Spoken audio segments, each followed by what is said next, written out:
നിന്റെ എഞ്ചിനീയറിംഗ് പഠിത്തം കഴിഞ്ഞിട്ട് ഇത് 8ാമത്തെ തവണയാണ് നമ്മളിങ്ങനെ ഇരിക്കുന്നത്. ഇനി ഇരിക്കത്തുമില്ല. എന്താ നിന്റെ ഫ്യൂച്ചർ പ്ലാൻ? അച്ഛാ ഫ്രണ്ട്സൊക്കെ പറയുന്നത് എൻ്റെ കവർ ഡ്രൈവ് അടിപൊളിയാണെന്നാണ്.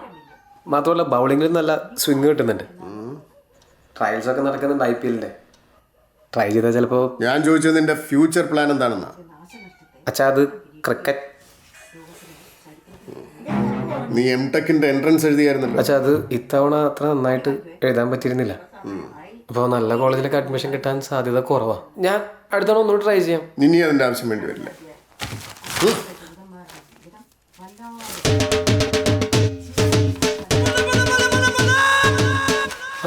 ഇതെങ്ങനെ? വലിയ പറക്കുന്ന കോളേജൊന്നുമല്ല, നിനക്കത് മതി. പഞ്ചാബ് യൂണിവേഴ്സിറ്റി യാതൊരു ക്വാളിറ്റി ഇല്ലാത്ത കോളേജാണ് അച്ഛാ. മാത്രമല്ല AICTയുടെ അഫിലിയേഷൻ ഉണ്ടോയെന്നും സംശയമാണ്. അവിടെ ഭയങ്കര അഴിമതിയാണ് അച്ഛാ. അപ്പൊ പോകാൻ ഉദ്ദേശമില്ല. ഞാൻ ഇപ്പോൾ കോളേജ് KSRTCയുടെ IRCTCയുടെ സെർവർ ഡൗൺ ആയിരിക്കും. അതൊന്ന് റെഡി ആയി കഴിഞ്ഞാൽ ഞാൻ പഞ്ചാബിൽ പോയിക്കോളാം. അച്ഛൻ വരുന്നുണ്ടോ പഞ്ചാബിൽ? ഇല്ലല്ലേ? അപ്പം പിന്നെ ടിക്കറ്റ് ബുക്ക് ഉണ്ടല്ലോ അല്ലേ? ഓ അമ്മേ, എൻ്റെ ബാഗ് എവിടെ? എനിക്ക് പഞ്ചാബിൽ പോകണം.